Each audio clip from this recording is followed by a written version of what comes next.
With this, we move to oral presentation number 3. Right now, we will play the pre-recorded talk from Heli Desai from the University of Cambridge. I see that she's online, so we will also have the possibility of asking Heli questions. But first, we'll play the presentation called Tech for Tolerance, using gamification to drive youth engagement in the Nuclear Test Ban Treaty. Please play the pre-recorded talk. Thank you.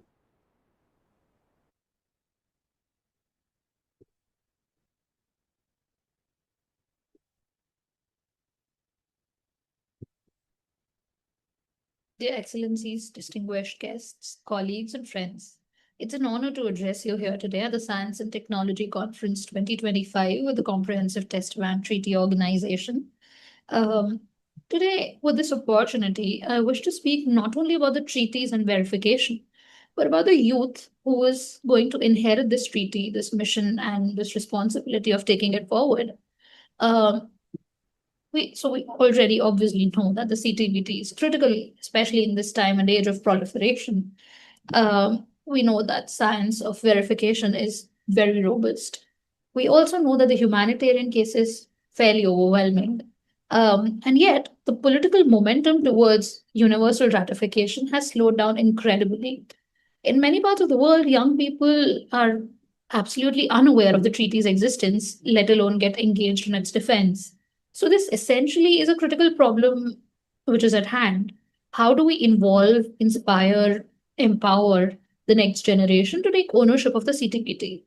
And this is quite a paradox as well, because young people care profoundly about the future of the planet. You'll see young activists taking initiatives for nature, AI, tech, climate. But when it comes to nuclear issues, what I understand or what I believe is that the language, the systems, technicalities, and the complexity create barriers that leave them feeling excluded. So the central problem, or rather the question here becomes, how do we bridge this gap? How do we transform something that's as technical and as specialized as, say, nuclear test verification into something that excites, educates young people, young leaders? So my proposal today is one of the most powerful tools that potentially we could use, that the youth is already involved in, is gamification. Now, I say why gamification. So let me just first be clear that when I say gamification, I do not mean trivialization. I do not mean reducing nuclear verification to just entertainment. I mean applying the tested mechanics of game design to challenges, rewards, competition, cooperation, storytelling, immersion, even to build experiences that make the CTBT real, engaging, and empowering for young people. Um, because games are essentially not passive. They require active participation, and participation is precisely what we need from the youth. So consider the psychology. When a person plays a game, they're motivated by sort of curiosity, by achievement, collaboration, and also the sociology. That is, games create a sense of community. Online games bring together millions of people across the border, language barriers, barring language, barring cultures. They build trust, collaboration, and a sort of sense of a shared purpose. Uh, but what this gamification could look like for the CTBT, which would this would require us to sort of move from theory to practice. Uh, so let's say, for example, a seismic detective game wherein you log into a platform and you see real seismic data from the IMS. The challenge would be then to determine whether the signal represents an earthquake or a possible nuclear test. The participants then soon, the gamers then soon learn to recognize telltale differences in waveforms. With each correct answer, they progress. Soon they're analyzing hydroacoustic data from oceans, infrasound signals from the atmosphere, radionuclide from the air. They're not just playing, but they're then acquiring real verification skills. This could also be used in, imagine, augmented reality sections. There could be an AV headset with a suspected test site. Now they must deploy geophysical sensors, collect soil samples, test isotopes, follow strict verification protocols within the game, where every step mirrors the procedures of real on site inspections. And for the player, it feels like a mission. For the CTBTO, it becomes training, awareness, and capacity building. This could also mean a diplomatic crisis simulation, which is conducted online. Teams of young people take on roles as diplomats, scientists, journalists, civil society leaders. A suspicious event has been detected. Do they call for an on site inspection? Do they release the data publicly? How do they balance scientific caution with political urgency? In this game, perhaps players experience complexities of diplomacy firsthand. They learn that verification is not only technical but also very deeply political. Um, then, for another example, a global nuclear risk mapping simulation could also be an example. Teams from across the world use satellite imagery, historical data, political analysis to identify potential test sites. They debate risks, weigh probabilities, and corroborate borders. Such a platform would not only then teach about verification, but also foster the habits of global citizenship and cooperation that CTVT then sort of embodies. Each of this model builds on technologies and approaches already used elsewhere. And each of them has the potential to sort of transform young people to engage with the CTVT. Another one of the proposals that I initially had in mind was also a CTVT youth gamification of a hub of sorts. And since the CYG is already engaged in many, many activities, this could also be one of them. Um, this would essentially be a digital platform that's integrated with the CTVTO youth group. It would offer sort of a suite of gamified learning tools, data challenges, AR inspections, crisis simulations, like I said, collaborative mapping. And it would be multilingual, adaptive to sort of different skill levels, and accessible from everywhere in the world. So participants essentially earn digital badges or micro certificates or recognition for their skills, which they could also showcase through progress of their universities, even within the governments. Collaborations with foreign embassies could happen to take this sort of on a global stage. And the CTVTO could not only use this hub for education, but also to identify and mentor the next generation of verification experts over time. Um, the hub would not obviously replace traditional training. Rather, it would be supplement to sort of opening doors for youth who otherwise lack access to such platforms or such activities or such information in general. It would also transform the CTVT from a distant treaty to a lived experience for the youth that it so eagerly wants to involve in its activism. Um, and to realize this vision, I believe we would need a number of things. First would be partnerships. The CTBTO should, like I said, collaborate with universities, educational technology companies, NGOs, embassies. Many of the technical tools already do exist, from an AI-driven anomaly detection to sort of AR learning platforms. A task would just be then to adapt them for verification. Second would be a lot of pilot projects that need to be laid, a blueprint for which needs to be laid out.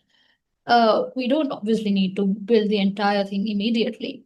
A small pilot, say an IMS data classification challenge, could be developed, tested with a handful of students, and then refined and worked on over time. Success would eventually build momentum, of course.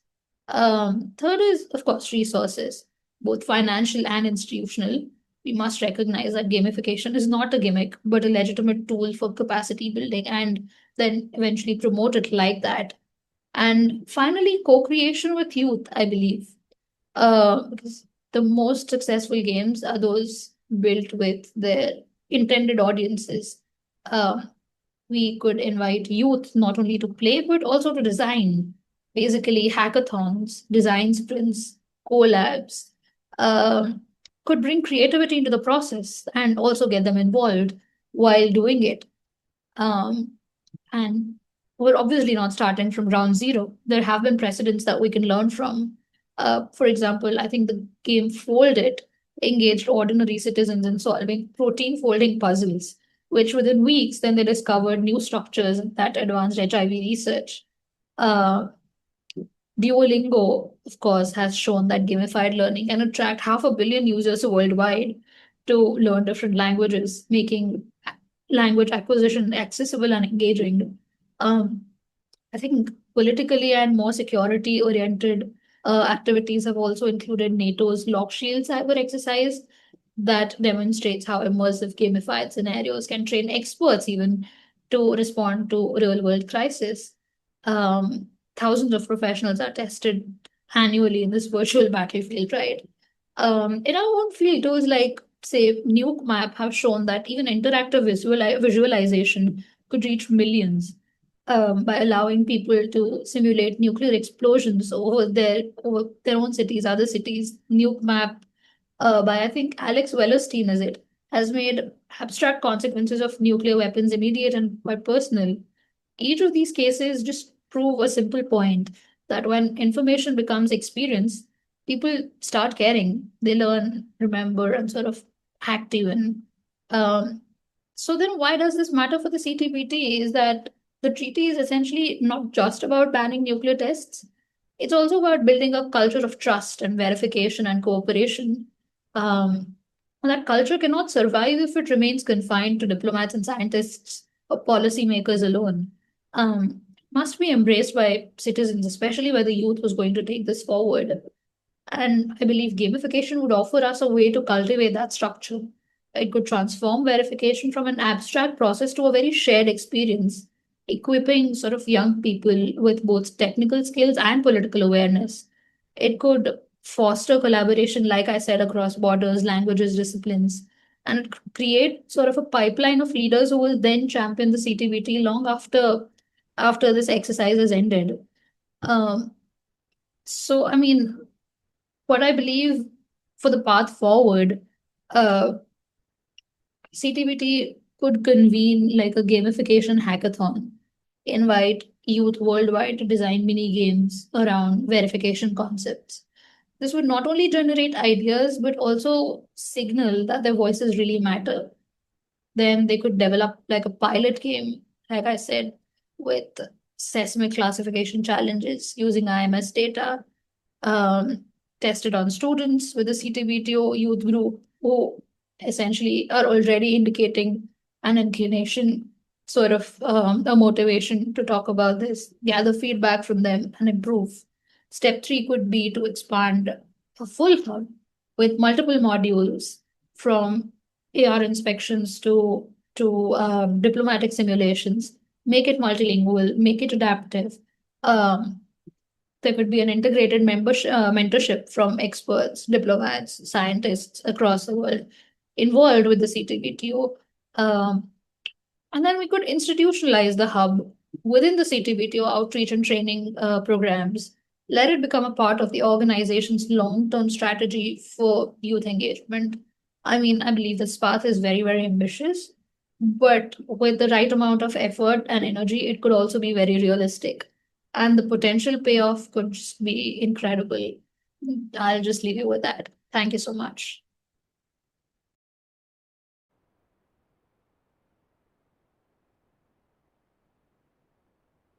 Thank you very much, Heli, for this presentation. Heli, you're all right, online, right? Yes.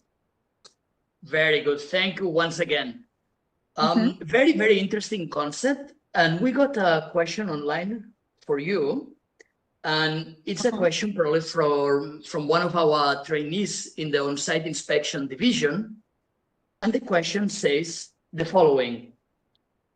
For on-site inspections, there are already developed training modules that use your gamification approach. So they are already in step 4 in your path forward. Are you aware about this? And if not, how would you suggest that the CTBTO makes such training modules available to the youth and to the general audience? Yeah, thank you so much for the question. And this is also very much in line with the question that you posed initially, right? It's basically about getting things out there. So while I was aware about this, I have interacted with a lot of young people who are not aware of such initiatives. And so what I would propose to get the youth involved in such gamification activities would primarily be like interactive challenges on social media that the youth can be a part of. to engage broader audiences, get celebrities who sort of endorse, advocate peace, science, education, to showcase the game. Their endorsement could broaden the reach beyond academic and policy communities to sort of make the case for CTBTO, and make the activism sort of more global than it already is. Sort of try global youth hackathons, where participants could use the game to tackle simulated nuclear challenges that you say you already have in the developments and in the works. This would sort of encourage creative problem solving while building youth networks around the CTBT's mission. There could be events and competitions that are held that could sort of popularize the things that are already in the running, and then eventually could soft launch the new games or new activities that the CTBT has to sort of get it to a much broader audiences. You could also sort of try and participate in partnerships with universities and think tanks who are into nuclear research, who are into sort of nuclear testing, physics labs maybe, to invite more participants. Basically, educational positioning of the gamification of CTBT would sort of be the first step ahead. And then we could move on to sort of games and competitions or hackathons or getting celebrities involved on social media and whatnot. Thank you. I like a lot what you said about educational positioning. It's very, very, very relevant. Absolutely. Ronan, there is another question. There is another question from the audience. And the question is, what could be the duration for implementing the whole gamification system from end to end? I'm sorry, I didn't quite catch that. It's what could be the duration? How long would it take to implement the whole gamification system?